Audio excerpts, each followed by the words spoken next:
कर्म का फल मनुष्य कैसे भोगता है? कहते हैं जैसा बोओगे वैसा काटोगे। लेकिन क्या कभी आपने सोचा है कि हमारे कर्मों का फल हमें कैसे और कब मिलता है? क्या ये सिर्फ किस्मत का खेल है या फिर हमारे कर्म सच में हमारी किस्मत लिखते हैं? क्या अच्छे कर्मों का फल हमें तुरंत मिलता है या फिर वक्त की किताब में कहीं छुपा होता है? और बुरे कर्म, क्या वो जीवन भर हमारा पीछा करते हैं? आइए इस कहानी के माध्यम से मैं आपको बताता हूं। एक पेड़ पर अपने बच्चों के साथ एक गिद्ध पक्षी रहता था। गिद्ध अपने बच्चों से बहुत प्रेम करता था। एक दिन गिद्ध के बच्चे गिद्ध के साथ घूमते हुए कहीं जा रही थे।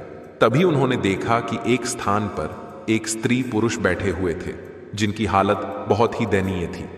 दरअसल वे दोनों कोढ़ी हो चुके थे। उनके शरीर में जगह जगह जख्म बने हुए थे। जगह जगह से शरीर से रक्त निकल रहा था। भयंकर पीड़ा की वेदना से वे दोनों करहा रहे थे। उनके पास कोई भी पुरुष आता जाता नहीं था। वे एक रास्ते के किनारे पर बैठे हुए न जाने किस कर्म का पाप भोग रहे थे। मित्रों, उन दोनों के ऊपर गिद्ध के बच्चों की दृष्टि पड़ जाती है। गिद्ध के बच्चों ने जब उन दोनों के शरीर से रिश्ता हुआ रक्त और मांस देखा तो वे अपने पिता गिद्ध से कहते हैं, हे पिताजी, हमने आज तक सिर्फ जानवरों का मांस खाया है। हमने कभी इंसान का मांस नहीं खाया है। हमारी इच्छा है कि आज हमें इंसान का मांस खिलाए। सामने घायल अवस्था में दो स्त्री और पुरुष नजर आ रहे हैं। आप हमें इन्हीं का मांस खाने की आज्ञा दें। अपने बच्चों की बात सुनकर गिद्ध कहता है, बच्चों, ईश्वर ने हमारे लिए जो भोजन बनाया है वही ठीक है। ज्यादा मन नहीं चलाना चाहिए। ज्यादा मन चलाना खुद के लिए ही तकलीफदेह होता है। आजकल इंसान का मांस बहुत दूषित हो चुका है। वह किसी के खाने योग्य नहीं रह गया है। इंसान इतना नीचे गिर गया है कि उसके कर्म देखकर बड़ी लज्जा आती है। धर्म और कर्म की समझ रखने वाला वो इंसान इतना नीचे गिर जाएगा, हमने कभी नहीं सोचा था। गिद्ध बोला, हे बच्चों, आजकल भूखे रह लेना, पर इंसान के मांस को खाने की कभी मत सोचना। गिद्ध के बच्चों ने पूछा, पिताजी, ऐसी क्या बात है जो इंसान का मांस हम नहीं खा सकते? तब गिद्ध कहता है, बच्चों, मैं तुम्हें एक कहानी सुनाता हूं। यह कहानी इन्हीं दोनों स्त्री पुरुषों की है जिनका मांस खाने के लिए तुम लालायित हो रहे हो। यदि तुम इनके कर्म जान लोगे तो कभी इंसान का मांस खाने की जिद नहीं करोगे। तब गिद्ध के बच्चे कहते हैं, हाँ पिताजी, तुम हमें वो कहानी जरूर सुनाओ। आखिर हम भी तो जाने कि हम इंसान का मांस क्यों नहीं खा सकते। आपकी कहानी हम मन लगाकर सुनेंगे। कृपया पिताजी हमें जरूर सुनाए।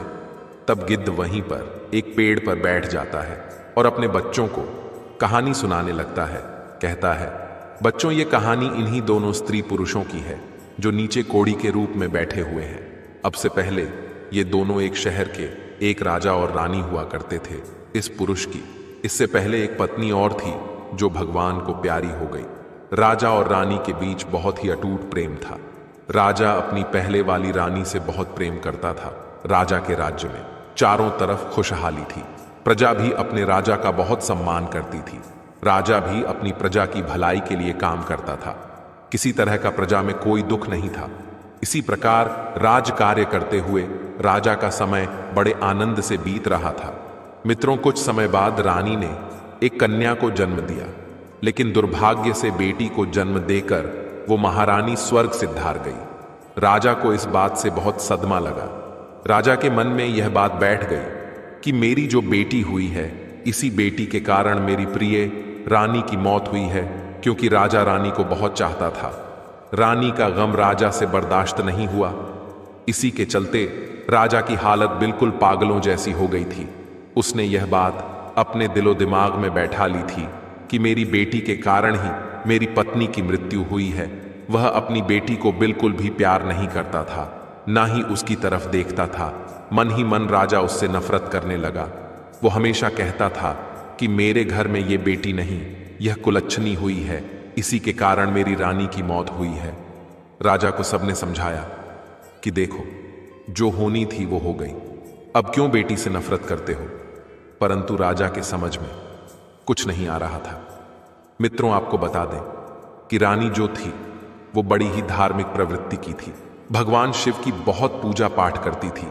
उधर राजा ने अपनी बेटी को ही रानी की मौत का जिम्मेदार मान लिया था और वह अपनी बेटी से मन ही मन बहुत नफरत करने लगा था। धीरे धीरे राजा सदमे में पहुंच गया और उसका राजकाज में भी मन नहीं लगता था और ना ही वो प्रजा की भलाई के बारे में सोचता था। राजा की ऐसी हालत को देखकर राजा के सभी मंत्री, दरबारी और रिश्तेदारों को चिंता होने लगी कि अगर राजा इस तरह से रहेगा तो राज्य की प्रजा बहुत दुख भोगेगी। इस इतने बड़े राज्य का क्या होगा? राजा की ऐसी हालत के बारे में जब पता चलेगा तो पड़ोसी देश के राजा बुरी मंशा से हमारे राज्य पर आक्रमण कर देंगे और हमारा राज्य बिल्कुल नष्ट भ्रष्ट हो जाएगा और इसकी तरक्की रुक जाएगी। सबने राजा को मिलकर खूब समझाया, लेकिन राजा के मन से रानी की जो यादें थीं वो नहीं निकल रही थीं। राजा की अबोध बच्ची हमेशा रोती रहती थी, लेकिन राजा उसे नजर भर के भी नहीं देखता था। दासियां ही उस राजकुमारी का लालन पालन करती थीं। राजा तो उसको कुलच्छनी कहता था और इसी वजह से उसका नाम कुलच्छनी पड़ गया था। घर के रिश्तेदार और मंत्रियों ने सलाह की कि अगर ऐसा हुआ तो कैसे चलेगा, इसलिए उन्होंने राजा से दूसरा विवाह करने का प्रस्ताव रखा, जो राजा को सही लगा, क्योंकि रानी का गम भुलाने के लिए यह जरूरी था और उस लड़की को भी एक मां की जरूरत थी। दासियां कब तक उसका पालन पोषण करती रहती। मित्रों, इस प्रकार राजा ने अपना दूसरा विवाह रचा लिया। अब घर में दूसरी मां आ चुकी थी, लेकिन उस लड़की से जब उसका पिता ही प्रेम नहीं करता था तो दूसरी क्या खाक करती। राजा की दूसरी पत्नी भी उस लड़की से नफरत करने लगी थी। उसने कभी उस बच्ची को नहीं अपनाया। धीरे धीरे समय बीतने लगा। राजकुमारी अब 1 साल की हो गई थी और राजा तो उसे देखता ही नहीं था। वह अपने आंगन में जब ठुमक ठुमक कर चलती थी तो भी राजा का मन नहीं पिघलता था। राजा तो बस उसे नफरत की नजरों से देखता था। इसका फायदा दूसरी रानी भी उठाती थी। धीरे धीरे राजा की दूसरी पत्नी भी गर्भ धारण करती है। मित्रों, समय के साथ उसने भी एक कन्या को जन्म दिया। अपनी बेटी और अपनी स्त्री को सकुशल देखकर राजा बड़ा प्रसन्न हुआ। उसकी प्रसन्नता की बात यही थी कि उसकी रानी बिल्कुल ठीक थी, इसलिए वह अपनी कन्या को अच्छे लक्षणों वाली समझ रहा था। अब तो राजा ने प्रजा में मिठाइयां बंटवाई और अच्छे से उस दूसरी राजकुमारी का, उस कन्या का नामकरण संस्कार करवाया। राजा ने उसका नाम सौभाग्यवती रखा। इस तरह मित्रों, सौभाग्यवती और कुलच्छनी दोनों ही साथ साथ पलने लगी। धीरे धीरे समय बीत रहा था।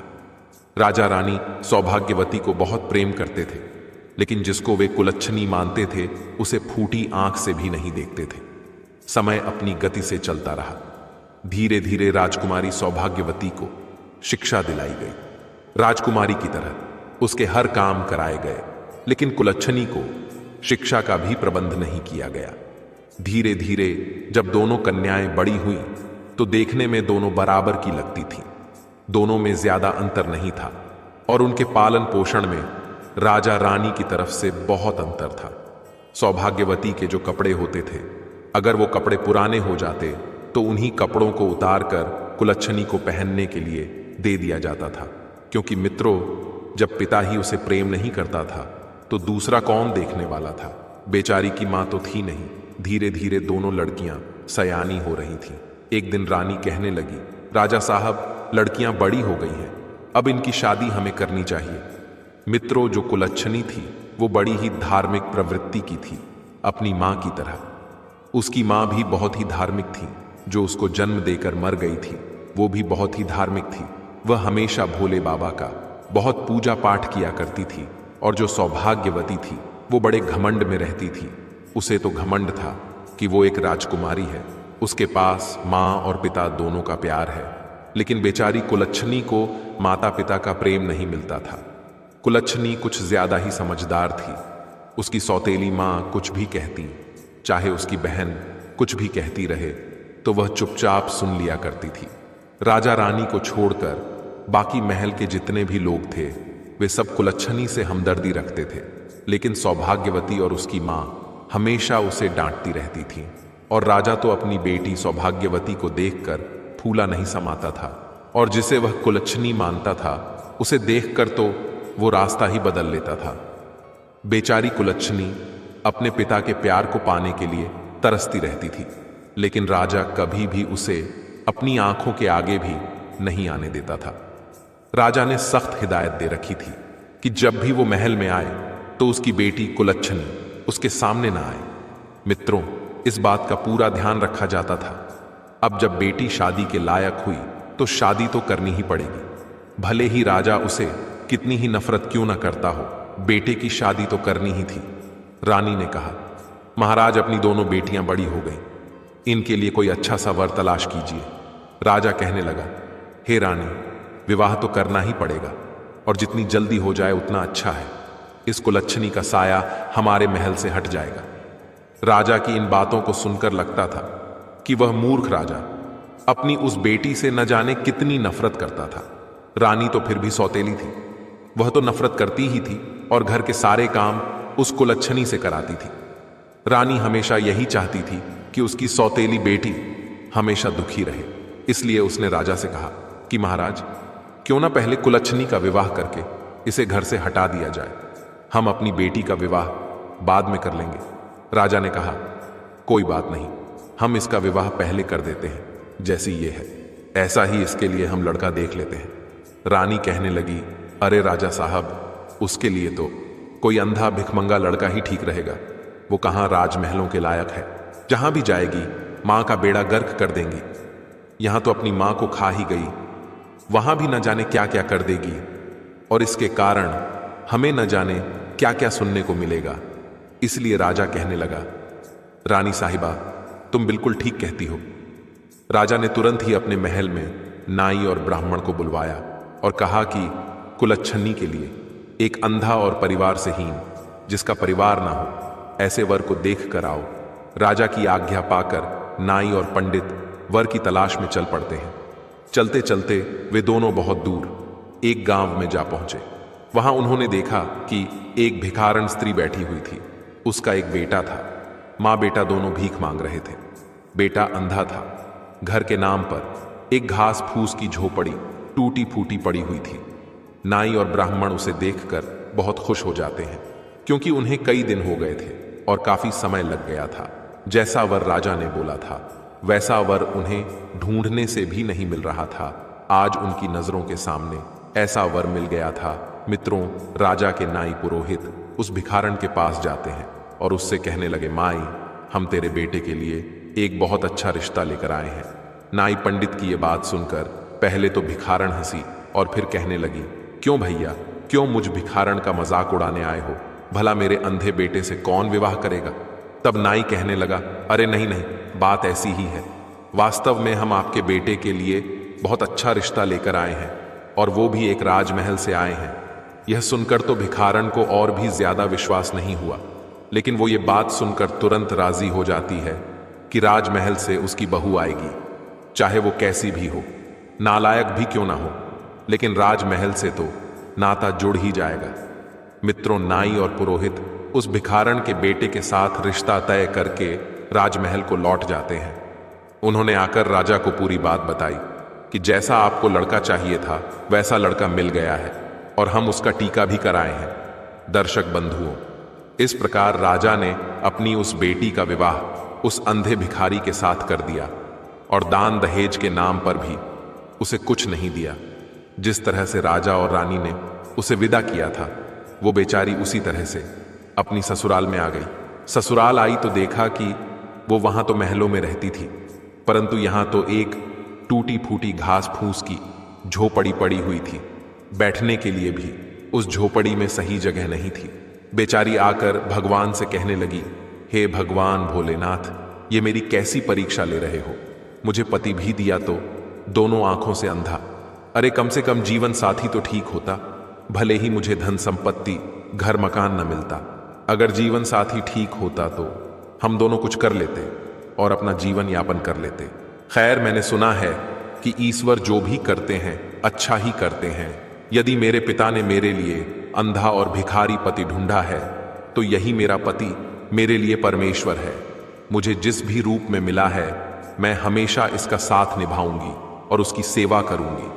उसके बाद वह अपनी सासू मां से कहने लगी, मां जी, आपके घर में जो भी कुछ है वो आप मुझे दे दीजिए, मैं आप लोगों के लिए भोजन बनाकर तैयार करती हूं। मित्रों, उसकी सास और उसका पति तो भीख मांगते थे। जो भी पैसे 2 पैसे मिलते थे उसी से उनके घर का खाना बनता था। कई बार तो उन्हें भूखा ही सोना पड़ता था। मित्रों, राजा अपनी जिस बेटी को कुलच्छनी कहता था वो बेटी कुलच्छनी नहीं थी, बल्कि एक देवी थी, पतिपरायणा थी। जैसी उसके ससुराल की स्थिति थी वो उसी स्थिति के अनुरूप रहने लगी।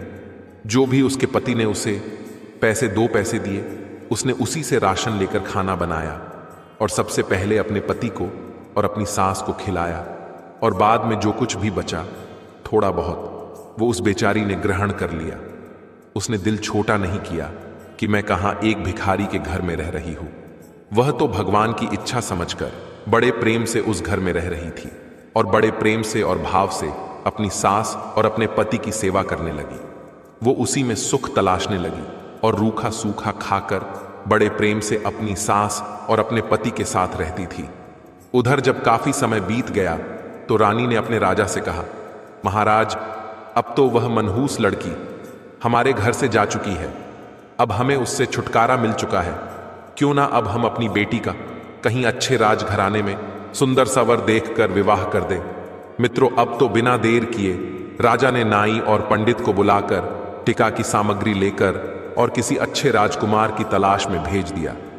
राजा ने कहा, पुरोहित जी, हमारी इस बेटी के लिए एक अच्छे से राजा का बेटा होना चाहिए, जो कि एक अच्छा राजकुमार हो, जिसका राज बहुत बड़ा हो।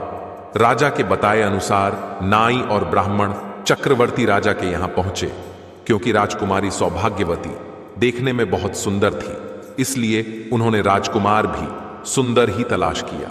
राजा का इकलौता बेटा था और वो एक चक्रवर्ती सम्राट बनने वाला था। नाई और पुरोहित ने बिना देर किए उस चक्रवर्ती राजा के बेटे को सौभाग्यवती का टीका चढ़ा दिया और सारी बात आकर राजा को सुना दी। मित्रों, राजा ने सौभाग्यवती का विवाह धूमधाम से कर दिया।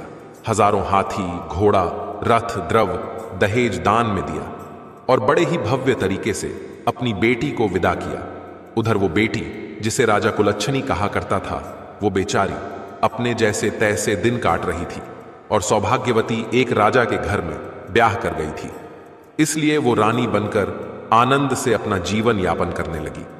उसे शुरू से ही अपने मां बाप का प्यार मिला था और यहां भी उसे अच्छा पति और राजमहल के सारे सुख मिल गए थे। उधर कुलच्छनी अपने भिखारी पति के साथ उस झोपड़ी में रह रही थी। एक दिन कुलच्छनी अपनी सासू मां से बोली, मां जी, तुम रोज रोज भीख मांग कर लाती हो। तुम्हारा भीख मांगना मुझे अच्छा नहीं लगता है। इससे तो अच्छा है कि हम कोई काम धंधा कर लें और कमा कर खाएं। तब उसकी सास कहती है, वैसे तो तेरे माँ बाप और लोग तुझे कुलच्छनी कहते हैं, लेकिन हमारे घर की तू लक्ष्मी है। तू जो बात कहेगी वो मैं मान लूंगी। भिखारी की बहू कहने लगी, माँ जी, इन पैसों में से कुछ पैसे आप मुझे दे दो। मैं इन पैसों से कुछ खरबूजे और तरबूज खरीद कर लाऊंगी, क्योंकि गर्मी का मौसम है और इस मौसम में खरबूजे और तरबूज खूब बिकते हैं। मैं उन्हें बेचूंगी और उससे अपना गुजारा करेंगे। कम से कम हम अपने आत्मसम्मान से तो रहेंगे। आप रोज रोज भीख मांगने जाती हो, 10 लोग आपको ठुकराते हैं, कोई एक तो तरस खाकर कुछ दे भी देता है। मुझसे यह देखा नहीं जाता कि लोग आपका अपमान करें, इसलिए आज से आप घर पर रहें और मैं खरबूजे और तरबूज बेचने जाया करूंगी। सास ने कहा, नहीं नहीं, तू भला कहां जाएगी? बहू ने कहा, माँ जी, आप चिंता मत करिए, आप घर में बैठो, मैं ये सब कर लूंगी। सास बोली, ठीक है। उसकी सास और पति ने भीख में जो पैसे इकट्ठे किए थे वो पैसे अपनी बहू के हाथ में रख देते हैं। बहू ने एक दलिया लिया और उसमें कुछ तरबूजे और खरबूजे खरीद कर रख लिए। जंगल के रास्ते पर एक मंदिर था, वो उसी मंदिर के सामने जाकर बैठ गई। वहां से गुजरने वाले लोगों को तरबूज और खरबूजे बहुत पसंद आते थे, इसलिए हाथों हाथ उसके तरबूजे और खरबूजे खरीद लिए। सारे तरबूज तो बिक गए, केवल 2 खरबूजे उसके पास रह गए थे। मित्रों, उसी समय सहयोग से माता पार्वती और भगवान भोलेनाथ उसी रास्ते से गुजर रहे थे। माता पार्वती कहने लगी, प्रभु देखो, कितनी सुंदर खरबूजों की सुगंध आ रही है, मुझे भी यह खरबूजे खाने हैं। भगवान बोले, देवी, कहां तुम इन खरबूजों के चक्कर में पड़ रही हो? चलो, हमें कैलाश पर पहुंचना है। पार्वती ने कहा, नहीं नहीं प्रभु, मुझे तो ये खरबूजे खाने हैं। माता पार्वती जिद कर गई कहने लगी, देखो ना, वो स्त्री खरबूजे बेच रही है, और वो तो आपकी भक्त हैं प्रभु, हमें उससे खरबूजे जरूर लेने चाहिए। अब तो मित्रों, माता पार्वती और भगवान शिव ने एक बूढ़े और बुढ़िया का रूप धारण किया और पहुंच गए उस खरबूजे वाली के पास। उसके पास मात्र 2 ही खरबूजे बचे थे। भगवान शिव और माता पार्वती ने बहुत ही दयनीय रूप बनाया था। फटे पुराने वस्त्र थे, जर्जर हालत थी, एक दूसरे का हाथ पकड़े हुए वे उसके पास पहुंचते हैं और जाकर कहने लगे, बिटिया, हम दोनों भूखे हैं, क्या हमें कुछ खरबूजा खाने को मिलेगा? तो कुलच्छनी कहने लगी, माई आप बैठो, इतनी गर्मी पड़ रही है, लो पहले पानी पी लो। उसके पास थोड़ा सा पानी था। पहले उसने भोले बाबा और माता पार्वती बने हुए उन दोनों वृद्ध दंपत्ति को पानी पिलाया और आराम से उन्हें बैठाया। उसके बाद एक एक करके दोनों को खरबूजा खाने को दिया। दोनों लोगों ने वे दोनों खरबूजे खा लिए। उसके बाद माता पार्वती कहने लगी, बिटिया, हमारे पास तो तुम्हें देने के लिए कोई पैसे नहीं है, हम कहां से पैसे देंगे? हम तो भूखे थे, इसलिए हमने तुमसे खरबूजे खा लिए। वह कहने लगी, कोई बात नहीं मां, आज मैं खरबूजे बेचने आई थी और भोलेनाथ की कृपा से मेरे सारे खरबूजे बिक गए। अब मेरे पास सिर्फ 2 खरबूजे शेष बचे थे। अगर आपने उन्हें खा लिया है तो यह भी मेरे लिए पुण्य का काम है। आप तो बूढ़ी मां हैं, मेरी कोई मां नहीं है, और आपने मुझसे इतने प्यार से बेटी कहा है। बेटी शब्द सुनने के लिए तो मैं और मेरे कान ही तरस गए थे। कभी मेरे पिता ने भी मुझे बेटी का प्यार नहीं दिया, तब बूढ़ी मां बनी हुई। माता पार्वती कहती हैं, बिटिया, मैं काफी दूर से चलकर आई हूं और राह चलने के कारण मेरी सांस चल रही है, मेरे पैरों में बड़ा दर्द हो रहा है। इस तरह से माता पार्वती वहीं बैठ कर के दुखियाने लगती है। कुलच्छनी ने कहा, आओ मैया, मैं तुम्हारे पैर दबा देती है। इतना कहकर वह माता पार्वती के चरण दबाने लगती है। ठंडी हवा चल रही थी। पार्वती मैया को नींद आ जाती है। पार्वती मैया को नींद आई और कुलच्छनी अपने पल्लू से उनके ऊपर हवा करने लगी ताकि उनके ऊपर कोई मक्खी मच्छर न बैठे। मित्रों, भोले बाबा भी वहीं पर लेट गए। जब पार्वती मैया की आंख खुली तो वे दोनों बड़े प्रसन्न हुए। कहने लगे, बेटी, तूने तो हमारी बहुत सेवा की है और हमारे पास तो तुम्हें देने के लिए कुछ भी नहीं है, हम तुम्हें क्या दें? वो कहने लगी, कोई बात नहीं मां, मेरी कोई मां नहीं है। तुम्हारी सेवा करके तो मुझे मां जैसा प्यार मिला, ऐसा लगा जैसे तुम मेरी मां हो। तब माता पार्वती कहती हैं, अच्छा बेटी, अब हम चलते हैं। और जाते हुए माता पार्वती ने भोलेनाथ से कहा, प्रभु, अगर आपकी झोली में कुछ पड़ा हो तो उस बेचारी को दे दो। ये बेचारी बड़ी ही गरीब है और इसके पिता ने इसके साथ बहुत अन्याय किया है। भोले बाबा बोले, देवी, मेरे पास तो मेरी झोली में भांग धतूरा और केवल भभूति है, इससे इसका क्या भला होगा? माता पार्वती बोली, प्रभु, लोगों का भला तो आपके भला कहने से ही हो जाता है।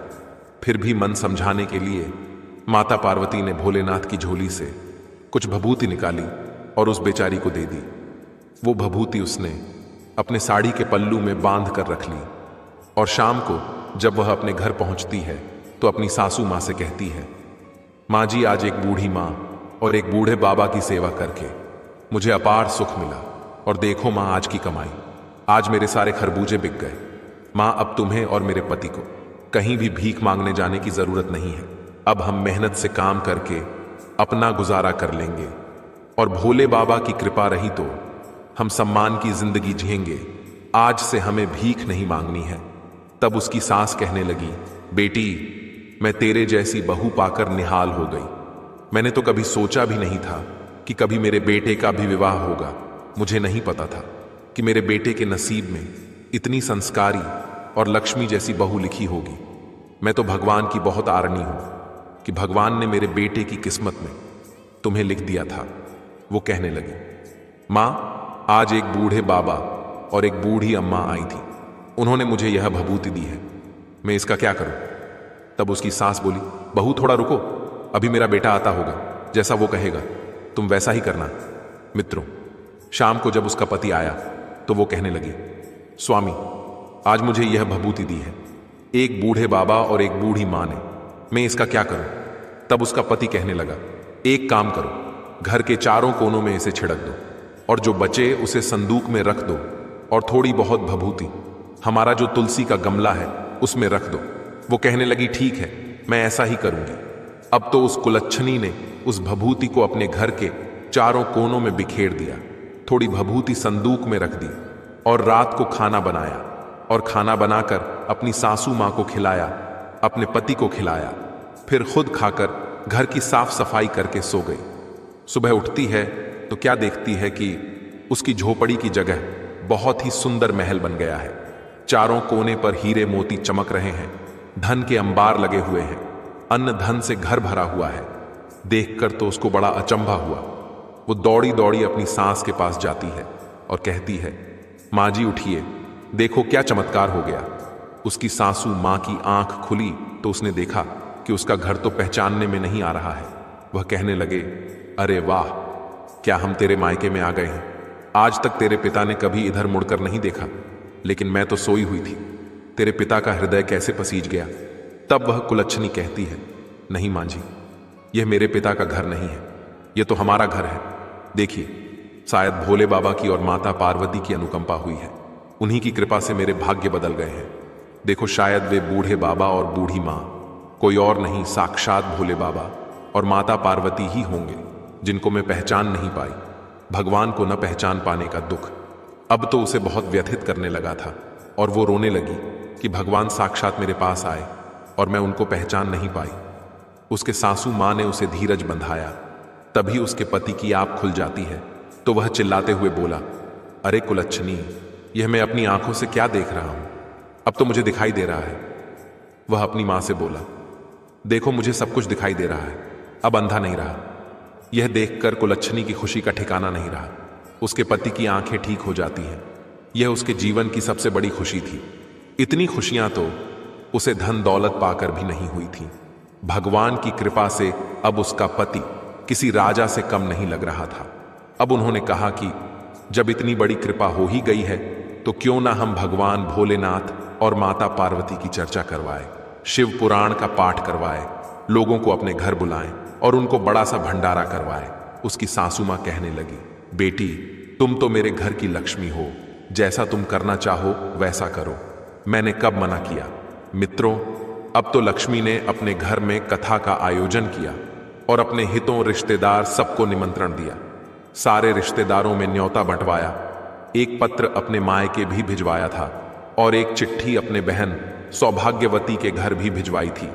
निमंत्रण पाकर लक्ष्मी का पिता और उसकी सौतेली मां भी आए। वे आए तो थे, परंतु मित्रों, कुलच्छनी की हालत बहुत खराब हो गई थी, इसलिए वे अपनी बेटी की हालत पर हंसने के लिए वहां आए थे। लेकिन वहां पहुंचकर उसके पिता को तो शर्म से सर नीचा हो गया। सोच रहा था कि मैंने अपनी बेटी के साथ ऐसा किया, लेकिन उसका नसीब देखकर नसीब के आगे किसी की नहीं चलती। मेरे चाहने से क्या होता है, जब भगवान ने उसका नसीब स्वयं अपने हाथों से लिखा होगा। उसके माता पिता को अब बड़ा अफसोस हो रहा था, क्योंकि जब लक्ष्मी और सौभाग्यवती की शादी हुई थी तब उसके पिता ने अपनी बेटी को कुछ भी नहीं दिया था और जानबूझकर एक अंधे भिखारी के साथ उसका विवाह किया था। इसी पाप के कारण उसका पिता और सौतेली मां दोनों लोग कोढ़ी हो गए थे। बहुत उपचार करने के बाद भी ठीक नहीं हुए थे। उनका राजपाट धूमिल होता जा रहा था। प्रजा में राजा के प्रति रोष पैदा हो गया था, क्योंकि जब राजा ही राज करने वाला ही मजबूत ना हो तो राज्य तो गरीब हो ही जाएगा। उसके राज्य में घुसपैठ होने लगे। उसका पिता एक नाम का राजा रह गया था। मित्रों, जब उसकी बहन सौभाग्यवती आई, और सौभाग्यवती पहले से ही घमंडी थी, वह पहले ही लक्ष्मी को बात बात पर ताने मारती थी। जब सौभाग्यवती आई तो उसने देखा तो उसकी बहन की शान शौकत देखकर उसकी आंखें फटी की फटी रह जाती हैं। सोचने लगी, कहाँ मैं एक चक्रवर्ती सम्राट की पत्नी हूं। मेरा पति इतने बड़े राज्य का मालिक है, लेकिन यह महल और इसके सुख साधन तो वह उससे भी कहीं ज्यादा अधिक है। अपनी भिखारन बहन का वैभव देखकर वह बहुत बेचैन होने लगी। कहने लगे कि लक्ष्मी, तुझे यह सब कहां से मिला, कैसे मिला। तब लक्ष्मी ने सारी बातें अपनी बहन को बताई। सौभाग्यवती यह सुनकर और भी ज्यादा बौखला गई। सौभाग्यवती के मन में फिर से लालच आ जाता है। वो किसी भी कीमत पर अपनी बहन लक्ष्मी को नीचा दिखाना चाहती थी। वो तो चाहती थी कि लक्ष्मी उससे ऊपर कभी न पहुंच पाए। लेकिन जिसे भगवान उठाना चाहते हैं उसे कौन रोक सकता है? ऊपर उठाने वाला तो ईश्वर है। किसको कब क्या बना दे कोई नहीं जानता।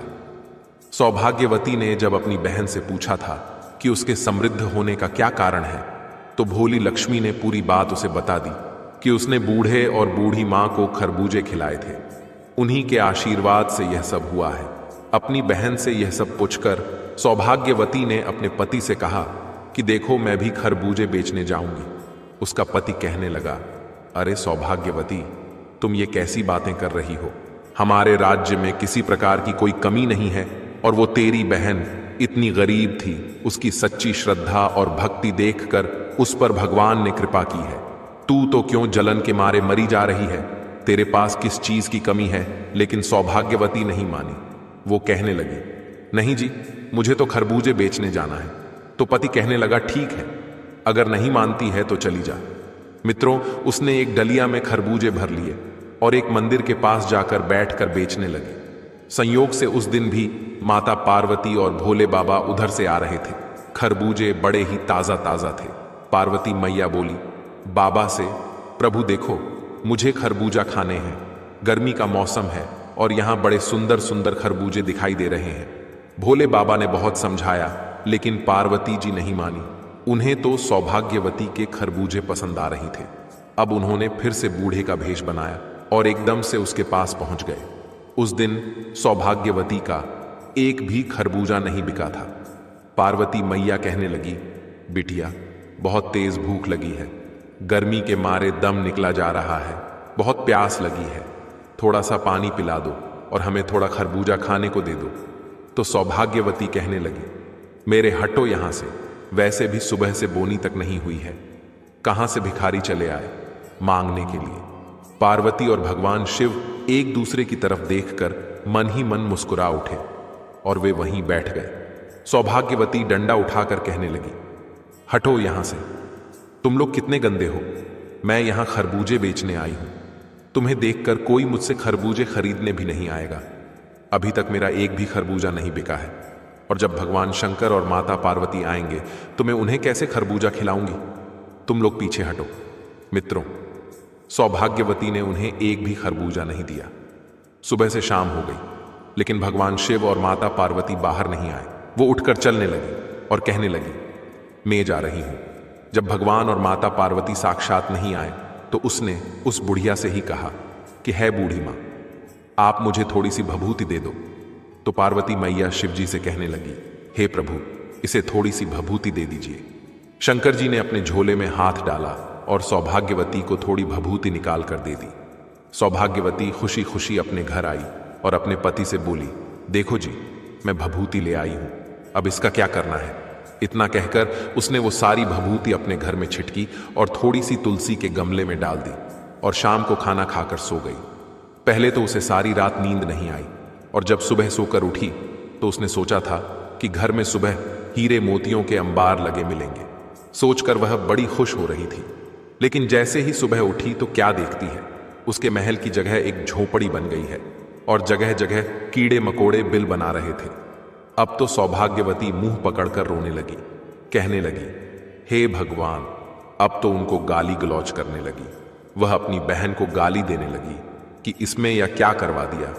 अब उसका पति उसे समझाने लगा, देखो सौभाग्यवती, तुमने जो लालच में आकर यह सब किया है, इसीलिए तुम्हारे साथ ऐसा हुआ है। तुम्हारी बहन दिल की बहुत अच्छी है, तुमने उसके साथ अच्छा व्यवहार नहीं किया। भगवान ने उसकी भक्ति देखकर उस पर कृपा कर दी, लेकिन तुम लालच में थी। अपने पास में जो था तुमने उसे भी गवा दिया। जो अपने पास होता है उसी में सब्र करना चाहिए। उसके पति ने उसे खूब समझाया, लेकिन सौभाग्यवती अपनी बहन लक्ष्मी को कोसने लगी, कहने लगी, लगता है कि मेरी बहन उस कुलच्छनी की छाया मुझ पर, मेरे घर पर पड़ गई है, इसलिए हमारे साथ ऐसा हुआ है। उसके पति ने उसे बहुत डांटा और कहा कि तुम अभी भी सुधर जाओ। मित्रों, जब यह खबर उसके मायके में पहुंचती है तो राजा और रानी जो कोड़ी हो गए थे वे उन्हें देखने के लिए आते हैं। अपने माता पिता की ऐसी हालत देखकर सौभाग्यवती कहने लगी, अरे दूर हटो, तुम मेरे घर के अंदर मत आना, ऐसे माँ बाप की मुझे जरूरत नहीं है। जो इतने गंदे हैं, जो कुष्ठ रोग से पीड़ित हो, मैं ऐसे माँ बाप को नहीं रखूंगी। मैं आपकी सेवा नहीं कर पाऊंगी, मुझसे दूर रहो। मित्रों, उसके माँ बाप अपनी बेटी के दुख में दुखी होने के लिए आए थे, लेकिन उसकी बेटी ने उन्हें डांट फटकार कर भगा दिया। और जब यह बात लक्ष्मी को पता चला कि उसके माता पिता भी दर दर के भिखारी हो गए और वह उसकी बहन के साथ भी ऐसा हो गया है कि उसका राजपाट नष्ट हो गया है, मित्रों, लक्ष्मी अपने पति के साथ उसको देखने के लिए उसके घर आती है और अपना आधा धन देकर अपनी बहन का राजपाट फिर से बसाती है और अपने माता पिता को वहां से अपने साथ ले जाती है। परंतु वे दोनों कोढ़ी हो चुके थे। उनके पाप इतने प्रबल थे कि भगवान शिव की प्रार्थना करने पर भी वे दोनों ठीक नहीं हो सकते थे। तब उन्होंने कहा, बेटी, अब हम दोनों को अपने किए की सजा भोगनी है, तुम हमें माफ कर दो। और अपनी बेटी के चरण छूने के बाद क्षमा मांगकर वे दोनों उसके घर से चले जाते हैं, मित्रों, और किसी एकांत स्थान पर बैठकर भगवान की प्रार्थना करते हैं और अपने कुकर्मों की क्षमा मांगते हैं। मित्रों, उनके शरीर से रक्त और मांस गल गल कर नीचे गिर रहा था। भगवान ने उन्हें किसी जघन्य पाप की सजा दी थी। अपने पाप का फल भोगे बिना उनका किसी भी औषधि से इलाज होना संभव नहीं था, इसीलिए उन्हें एकांत स्थान पर ले जाकर छोड़ दिया गया। अब उन्हें अपनी गलती का पूरा एहसास था कि जिसे वो कुलच्छनी समझ रहे थे, वो तो साक्षात उसकी बेटी लक्ष्मी निकली और उनको अपनी गलती के लिए भोले बाबा से क्षमा याचना कर रहे थे। पर उनका पाप बहुत बड़ा था, इसलिए उन्हें कोई आराम नहीं मिला। वे अपनी उसी जिंदगी को बैठे बैठे भोग रहे थे। उधर मित्रों, गिद्ध बोला, हे बच्चों, ये दोनों स्त्री पुरुष वही हैं। अब बताओ, क्या तुम अब भी उस इंसान का मांस खाना चाहोगे? उन दोनों की कहानी सुनकर गिद्ध के बच्चे कहने लगे, पिताजी, हमें माफ कर दो, जो हमने ऐसे पापियों को खाने की बात कही। आज हमें पता चल गया है कि इंसान का मांस तो आजकल किसी के खाने के योग्य ही नहीं रह गया है। सबसे अधिक दूषित अगर कोई है तो वह इंसान है। इस प्रकार गिद्ध अपने बच्चों के साथ वहां से चला जाता है।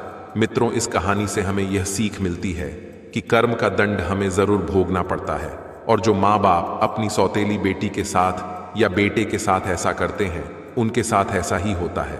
बुरे का फल बुरा ही होता है। मित्रों, आपको यह जानकारी कैसी लगी, हमें कमेंट में अवश्य बताइए।